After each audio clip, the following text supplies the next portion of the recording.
Everybody uses inflation as the excuse why they don't invest. Why do you think people design their money around their life instead of designing their life around their money? First of all, we need to calm down. See, live life. I heard someone say that it's a foolish person that is living his wealth for the next of kin. You better enjoy it now. There is financial planning at every stage of your life. It's just that the structure it takes is different. I think having that orientation that I'm going to save this particular amount, I'm going to put this particular amount for investment for the next 5 years, for the next 10 years, whether it's towards a goal or whether it's just towards financial freedom. I think that's what gives you that liberty of freedom to say, okay, I'm working towards a goal. Like, my best definition of financial planning is making sensible decisions about your money.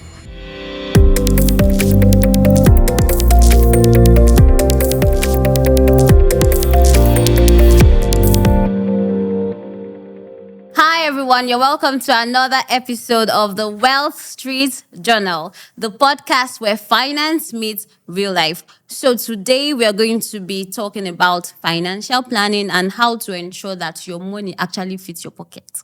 Right? So with me, I have two amazing guests. To my right, I have Imaobong, Asemah. and James Awulu.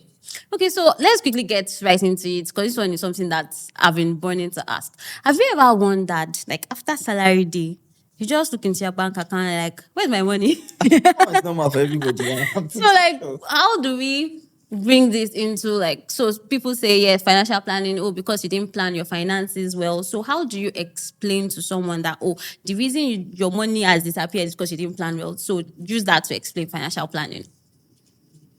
Well, I'll say the first thing anybody should do, whether you're in finance or anything, is budgeting, right? Right. You have to know what you're going to budget, whether it's for your expenses, whether it's for your savings, whether it's for investments.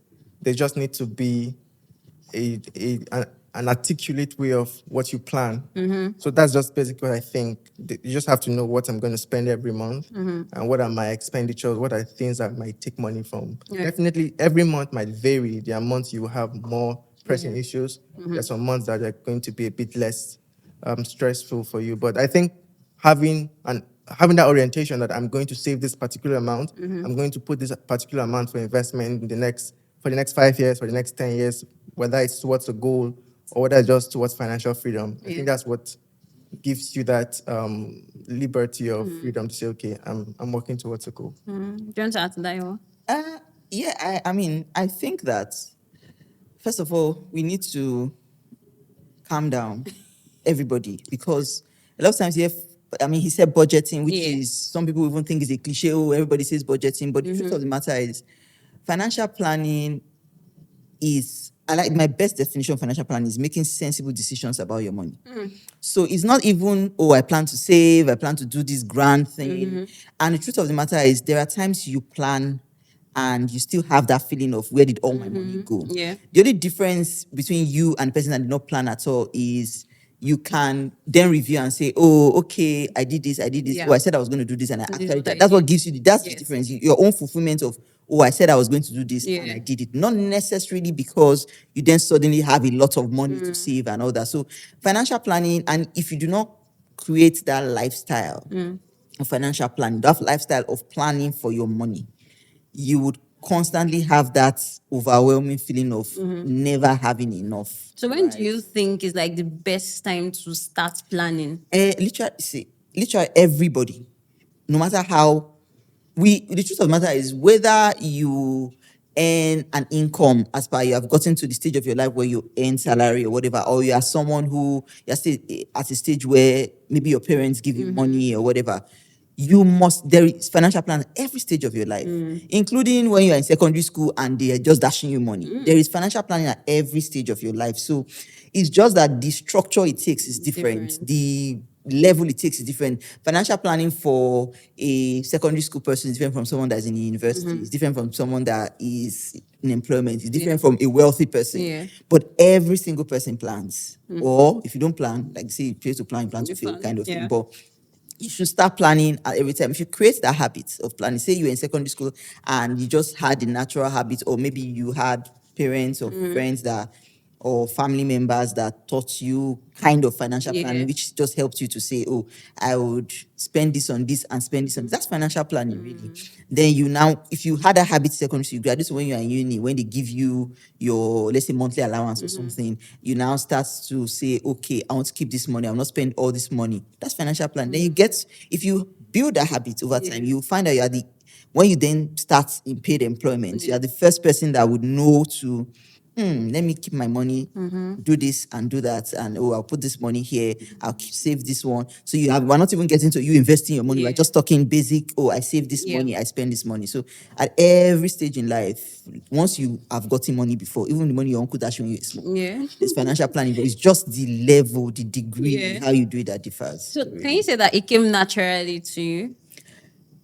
Maybe I honestly think so, because I'm a very, and it's not just about financial planning. That's my own personality is I like to know exactly what will happen every time. So I generally just spilled over into finances, right? But I won't say I got it right naturally and everything. And even now, there are still times you mess up, even when it's something you even do for a living. Right. Do you understand? So, yes, it came naturally to me because that's my personality of planning everything. Right. But it doesn't, it's neither here nor there. You can learn it at any stage. You can develop the habit at any stage. So there is no, oh, especially born financial planners. There's nothing like that. What about you, James? Do you think, when did you first come across financial planning, and how has that journey been like for you? For me, I'll say maybe it's the way I grew up. I'll say discipline and prudent. So it's not, I don't want to use the word frugal. So a lot of people will say he's frugal, he doesn't want to spend a lot of money. But I think Oh, frugal means so for someone who say I'm very disciplined in Yeah. this, so we're in the West here, we're in Lagos, there's party every day Right. or every weekend.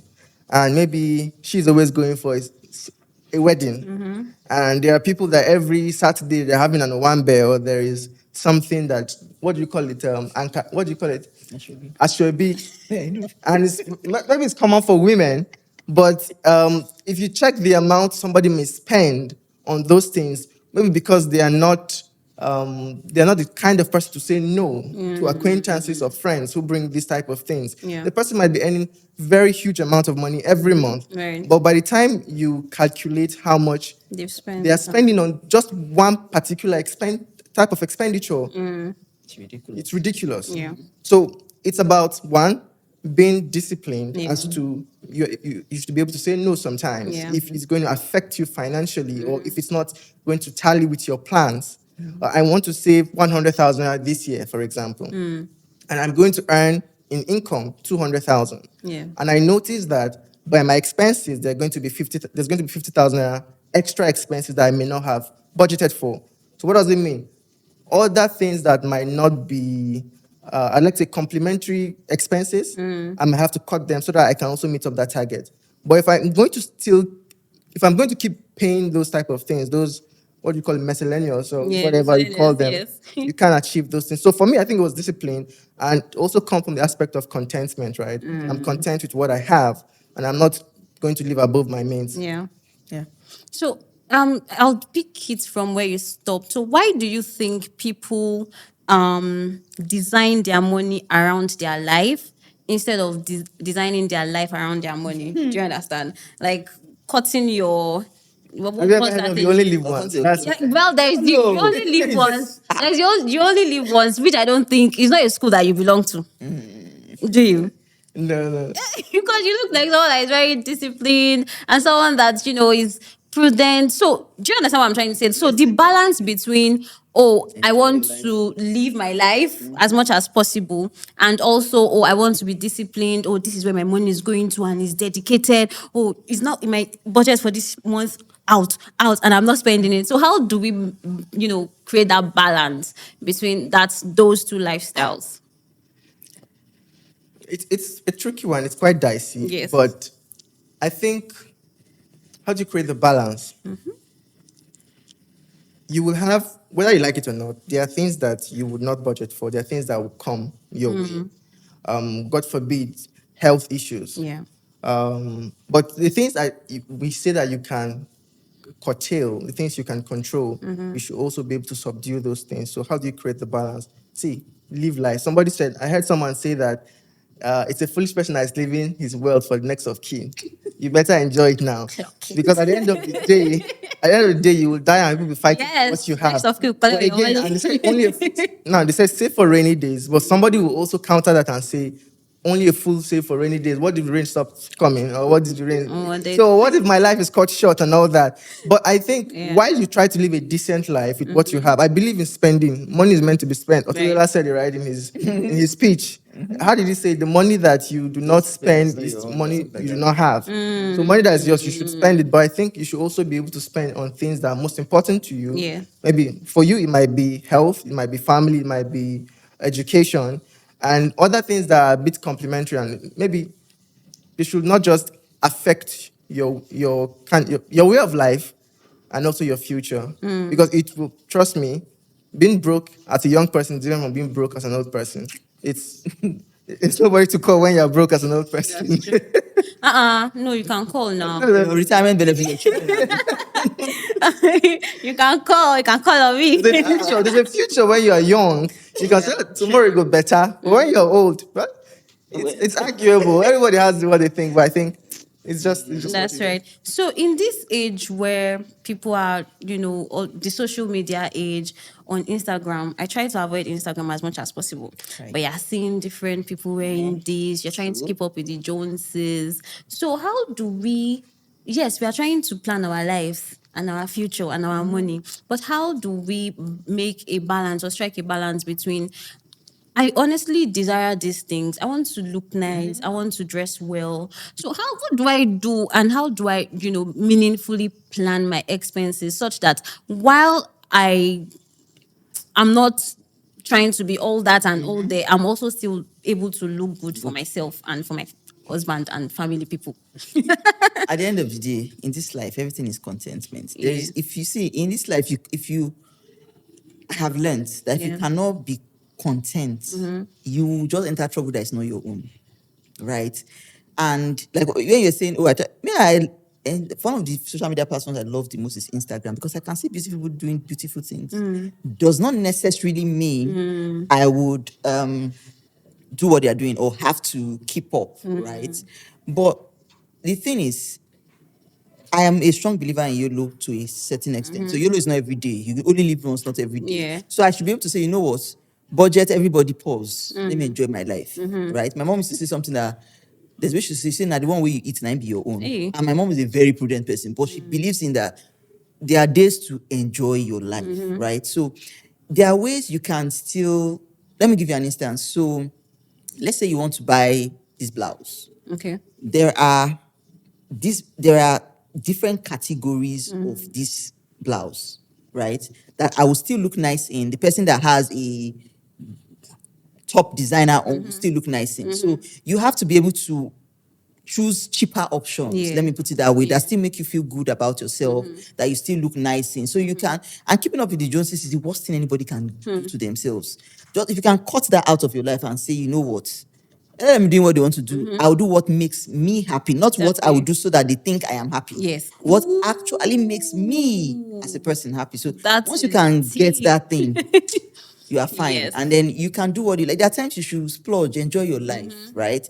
There are times that you should save so that your grandchildren will not ask you questions that maybe if your father is not a wedding man, you're asking him that, what were you doing? What were you doing? And if you know you don't want them to ask you that question, Yes. then you too would take dressing and do certain things. But everything is not about savings and investment. It's great. But once in a while, enjoy your life. But also remember that you need to also do these things and then make sensible decisions, right? Do investments that will give you more money to be able to splurge, try and delay gratification, try and, hold back for a while, and then so that in the future you can spend more money. Yeah. So just watch it and say, okay, you know what? So those are the things you need to do. Discipline is like one of the best things you can do for yourself. And discipline is we are not all born disciplined. Some people Yes. from baby self, they are very disciplined. They just naturally come or have that thing and then maybe upbringing and helps. Yeah. But not every one of us has that. So some of us have to learn to be disciplined. Right. And we keep learning and getting better at it and then doing better. So let's say, for example, I don't have a 9 to 5. I'm maybe just a freelancer. Probably I do content creation or just money here and there. How do I, because you can say financial planning. I know that you mentioned that even as a student, but how do I realistically and practically introduce or incorporate financial planning into my money that comes maybe in 2 months, or do you understand? So how do I realistically bring that in? So I'll just, for me, what I think is if you're a freelancer or anybody that has income that is not guaranteed, or someone that has income that comes from time to time, Yeah. you're not a salary earner, Yes. right? What you should then do is make a decision that every time I get money, because I'm not sure how much it is, I decide on a percentage. So I say, oh, every time I get money, I save this amount, right? That's one way to do it. Another way to do it is you can list what your obligations are, like rent. Maybe if you give someone that gives money to your parents, maybe, or you are saving towards a particular goal, whatever. Yeah. You can list those obligations, and every obligation we have, both financial and non-financial, have financial implications, right? If you can list what all those things are and find out, try and put naira to kobo, maybe not exact how much it will come to, then it means that every time you get money, you take out a percentage and you plug it into this goal you have listed. By the way, it should never be mental listing. It should be Yeah, it should be it should written be written down. down somewhere. Yeah. And you do that mental whatever, so that you are sure that every time money comes, let's say 2 months, Yeah. you get one money, you take out a percentage, right? And you plug it into this, you can now see, oh, this is the level I've gotten Yes. in achieving this goal, right? So if you do that, it would help, because if it's different from the person that earns salary every month, that you Yeah. get, oh, every month I remove 10,000, every month I remove this. Your own is a percentage. So Yes. if you get 5 million, let's say you agree that, oh, I'll remove 30%. If you get 50,000, for example, you say, oh, I'll remove 30%, still the same 30%. The only thing you can then do once you've removed that amount you agree on is say, okay, you know what, I got an unusual amount. Let's say it's 50K you used to get before, now it's 5 million. Yeah. You can then say, it cannot be 30%, I need to remove more. And that singular act is very, very important. It's Yeah. important for salary and earners. I'll give you an instance. If, for example, you earn, let's say, 200K, right? And you get a salary increase. The natural instinct, every time you get promotion or salary increase, is to adjust your lifestyle to meet your new reality. What I always tell people is, whatever it takes, wait 6 months to adjust you must adjust your new reality, because come on, your life has changed. 6 months. But wait 6 months is very difficult. If you can do that 6 months wait period to say the extra I got on this money, and just practice this thing I've told you. When I've been waiting for If that you increase. do this 6 months, well, you were surviving, were you not fine since? But I was waiting. If you too. do this 6 months, say you were earning 200K, like I said, and you now start earning 250 Yeah. or 300, you take away that 100K extra, right? Every month for 6 months before you adjust your lifestyle. Where it will take you to in terms of your financial well-being, Yeah. you'll be shocked. And then when you now adjust, because of that discipline you've given yourself for 6 months, you don't adjust automatically to meet the 100K. It will be a gradual adjustment. By the time you then adjust that 100K, the likelihood that you would have gotten a more increase will be there. So you're not living below your means, still a good life, not above your means. If you practice this thing, you cannot do 6 months, do 3 months, but that 6 months is very, very ideal. This is wisdom. So What just the try it. wisdom. And that's what should happen for freelance. When Yeah. you are doing 50K, your content has now blown. People, you don't have more followers, you have more this thing. Then you now start getting 5 million naira in endorsements or deals. You now think that, oh, I've arrived suddenly. Yes, there are things you should do to enhance your business. Maybe buy a new camera or a better Yeah. camera and stuff. Those ones are investments. Those are completely different. I'm talking about just now keeping up with the Joneses. Those are the ones that you need to consciously check. Because no matter how disciplined you are, it is human nature to Yeah. let me enjoy my life. Yeah. So those are things you need to do to check. So calm down, put percentages to what you are saving when you don't earn regular income. Every time you get a move in your income, calm down, spend a few months, 6 months ideally, Yeah. to take that extra income into something else, and you see that you'll be better off. It will even help you to be better disciplined. I feel like James wants to add something to it. No, well, I think from everything she said, it's don't that thing pepper them. Don't allow anybody pepper them. And I think it also goes to the point where people say you've made a particular amount of money, or you have a raise. Someone say you can't be driving this type of car with this type Oh, of yes, so that's true. people tend to want to live to that standard and start to affect what they're actually trying to build. So you're earning a 200,000, as she said, and maybe you have this kind of quantum leap salary, and you're earning 1 million now. Yeah. It's normal, or not. I don't say normal. I think is expected of people to say, Yeah. okay, you shouldn't be driving this type of car again. You shouldn't be living this type of estate again. You shouldn't be buying food in mama. You should go to a 5-star restaurant, all those type of things. So yes, you have to definitely your way of life will be adjusted. But I think also is your savings, so also is your investment, so also is your diversification, everything you want to do. Yeah. You should also increase everything, not Yeah. one side.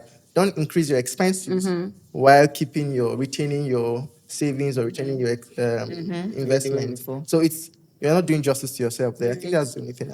But don't also be the richest man in your neighborhood. Not because you said you should, and then you now be driving a 1 billion naira car or 100 million naira car in a neighborhood of where everybody cannot. That's not. Yeah. So if things have really really changed for you, there's certain it's not even expectation. There's certain things you should do. Yeah. You can't be the richest man in your neighborhood. That's the best way I can explain it. You can't be the richest man in your neighborhood. It's not even good for your psyche. So there are things you need to do to. I don't want to improve. Yeah. So you should be improving. yeah. Not because they should save you will now be living in squalor and just so that's because you are saving. That's not even good for you. That's beyond being a whatever. You have now turned to another thing. That's not what we are talking about.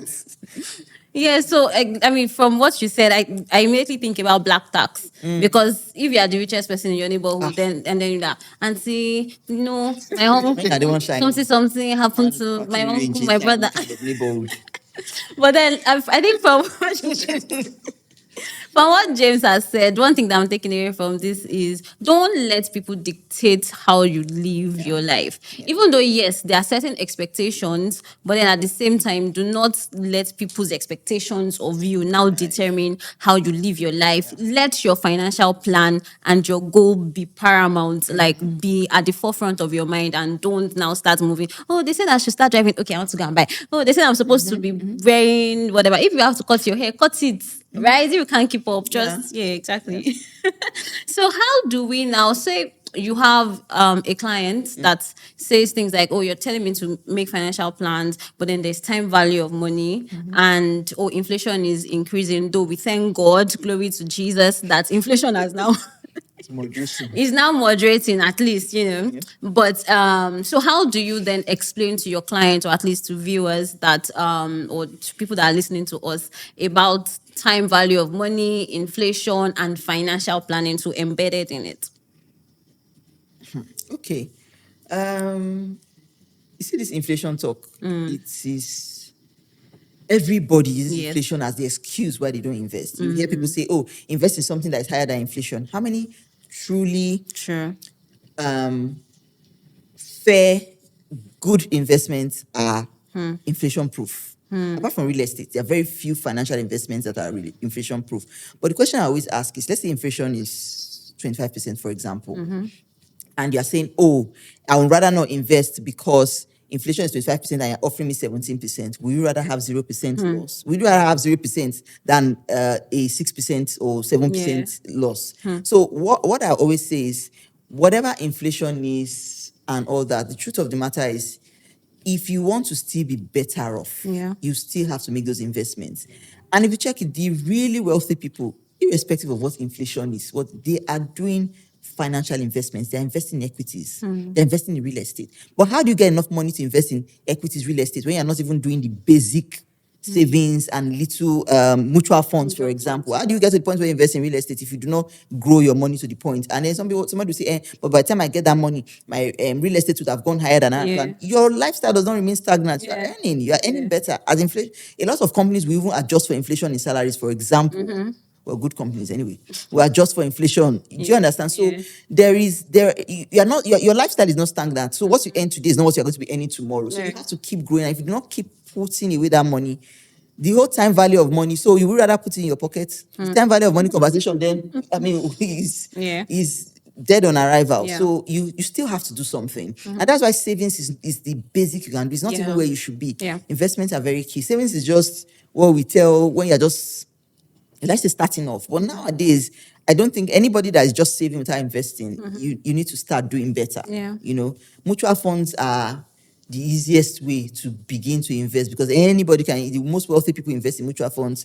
The low income earners, mid income earners, wherever you are on the scale, you can do something like that now, and it's available to everybody. Do you understand? So I think that the inflation talk, the time value of money talk, yes, it happens. Yes, you don't get as much, but it's neither here nor there. Yeah. You should still go ahead to make those investments. You rather not do anything. You just throw your hands up in the air and say, "Oh, because inflation is too much, I shouldn't."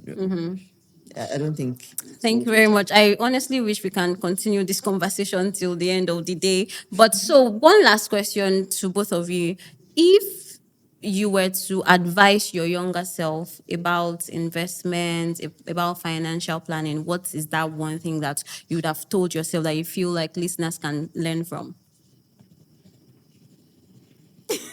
I think I think for me, it would have been I'd have been more deliberate. A lot of times she mentioned something, do not only visualize what you want to plan for the year, write it down. It's pretty much important. It's one of the Yeah. things I started doing in recent times, that I'll say, okay, this is what I want to achieve.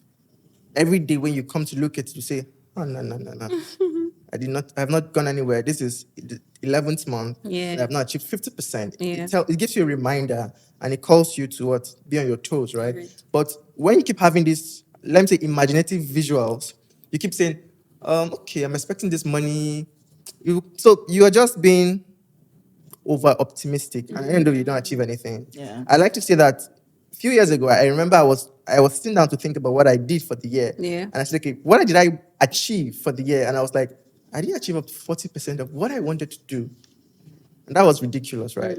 But again, I still achieved something. Yes, you did. But the thing is, yeah, there are a lot of times, as you said, black tax, a lot of Yeah. things coming, and maybe you can't say no, but you just have to try your own best. At least I would say be more document a lot, then follow through. Just like writing your goals. Although I know it's a New Year resolution, people don't use it again. You're right. You want to read 10 books, you don't read anything. Yeah. But it helps you. But at track. least be realistic at least. Yeah. You can be realistic also. But also you can also be pushy so that you can do better. True. What about you? First of all, if I was to advise my younger self, I would have bought Nestle shares years ago and thanks them plenty. But, and my mother told me, it's not as if I didn't know here. But what I would have told my younger self is I would have bought more equities a long time ago, no matter how small. That, for me, that is the one thing I keep saying that, because I'm naturally very risk averse, I beg, they are saying. And the funny thing is that it's not like I didn't, unlike a lot of people that probably didn't know, I knew. My parents were always talking about buying equities, telling us, even when I was in university, they would say, oh, they are doing IPO, because there were a lot of IPOs at the time. They would say, buy this, buy whatever, but I would just be like, I beg, I'll collect the money. Yeah. I was buying some, but not the way I should have done. So I would say, if you're a young person, the best thing you can do for yourself is buy equities for companies with very good fundamentals. Yes. Forget all the gist that people tell you that, oh, that's how my money went down. Lots of people that you ask that their money went down. For some people, not everybody. Once there are different categories of people. One set of people did not have as much money as they say they had. Yeah. Second set of people were real speculators, people that the companies were, if you drill down, the companies but there were some people that lost good money, and it was a bad time. There were people that genuinely lost a lot of money. But a lot of those people that genuinely lost money, they're back in the market. They've been back for years, right? So for me, the best thing you can do for yourself, or I should have done, was buy equities. Start buying equities, no matter how little, a long time ago. And then what James said, you need to write down, when you start is your morning, so just take down things, do no matter how little, every month, just put away something in one form of investment. Put money in mutual funds, put money, just be sure, but document where you put your money. So don't buy things and just say, I did this investment, and there is no record. You won't forget. Yeah. Then I'm saying, I remember one time ago, I'm disturbing investment advisors. So You'll be look for going to your track and, write it somewhere. Do you understand? Yes. So be very deliberate about putting, no matter, so forgive yourself. If, for example, you said, oh, I will save 100K or 1 million every month, and you don't do it, forgive yourself. Any amount you can save, just do something. yes. So I would say, to my younger self, that's what I would have done more investment, be more deliberate about investing. If I had known when I was investing, I would have bought more investments. Even not just even when I invested, even after I got out of investing, I would have done more deliberate about doing investment. Take the advice, get somebody that is working in financial services that knows what they are doing in the firm. Get there. It's not rich Know what people. they're doing. They know what they're doing. It's not even, and it's very important to know that it's not rich people that use financial advisors. Oh, yes, please. Get people to give you advice and take that advice. Do you understand? And just know that, okay, this is not my strength, and then you do it. And then to financial advisors, take your own advice. Extremely important that financial advisors take their own advice, because I can tell you, I feel like that thing is a cost. Exactly, it's a cost. It's a thing. I So don't know why financial that advisors, is. Doctors do not also take care of themselves. that's so it's called the cost it's of the an funny. advisor. Yes. Yeah, so take your own advice. Yeah. And when you listen to podcasts like this, when you listen to, don't be jaded. Don't say, they have started again. All these things, we already know it. Do the thing you said you would do, so you'll be better off.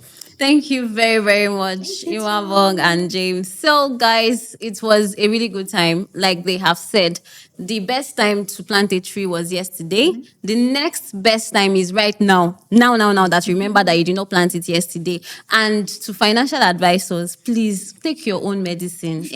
Whenever you are giving stock recommendation, also take it. Like buy your own stocks and shares and everything. So until we catch you next episode, keep investing. Bye.